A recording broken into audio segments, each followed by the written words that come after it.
The year was 1973.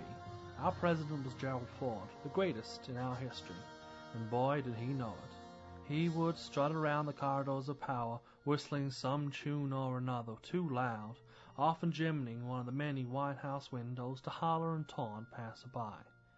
A secret coven was formed by the America's top military leaders to discuss what to do about this unpopular but still great president. His dismissal would most likely lead to mass panic and the collapse of several industries, but to keep him around would annoy staff. He had to be replaced with as low impact as possible. In the end, the solution was as simple as it was stupid.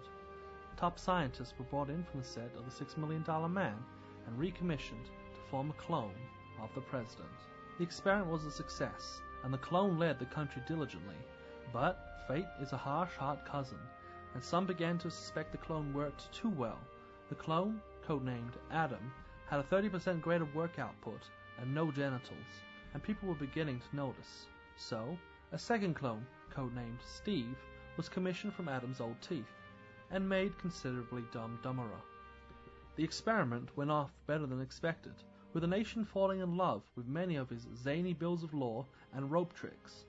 But there was another hitch.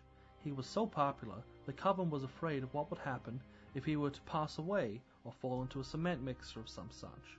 So, the same scientists, now Emmy nominees, commissioned a third clone, codenamed Steve 2. This one specifically designed to be a genetic replica of the old, rather than artificially inseminating some white woman and hoping for the best.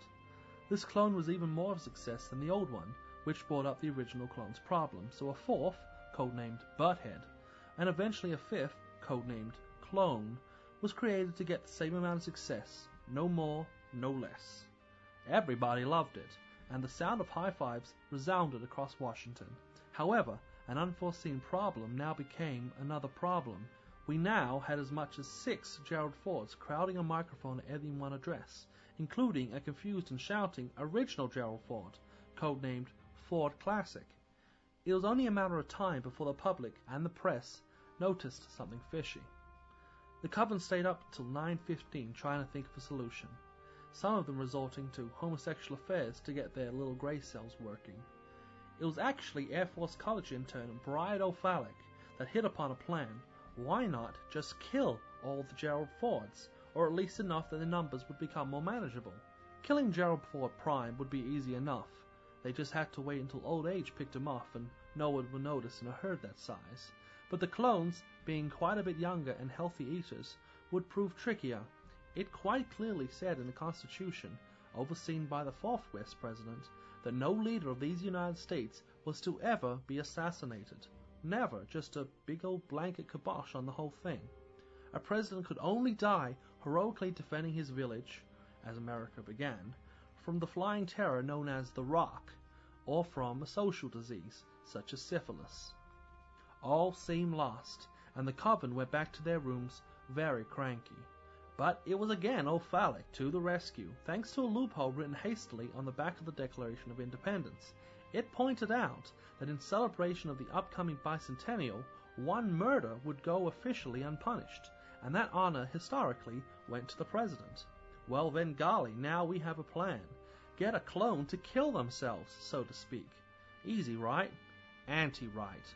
None of the Gerald Fords wanted to kill another Gerald Ford, or for that matter be a killed Gerald Ford. Quite a pickle.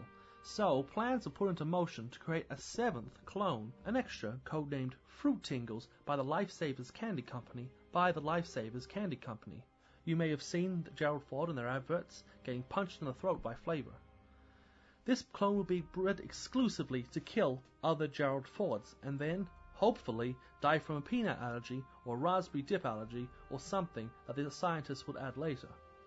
This was a disaster, as this clone, recodenamed Angel of Death, had about as want to kill Gerald Ford as any of the Gerald Fords.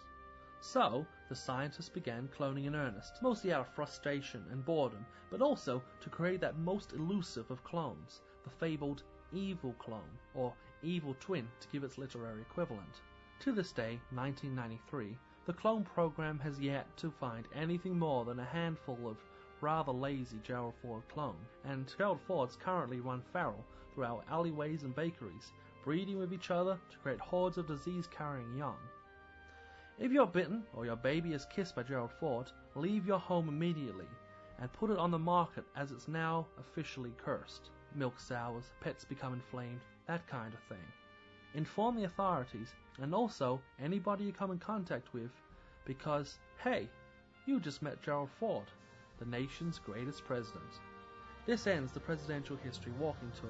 Please return this fully stocked iPod to your nearest trash receptacle, and apologies for hijacking your date. For more information on the as yet unclaimed free murder, please direct inquiries to your local White House or call 88-888-888-88 into the wind.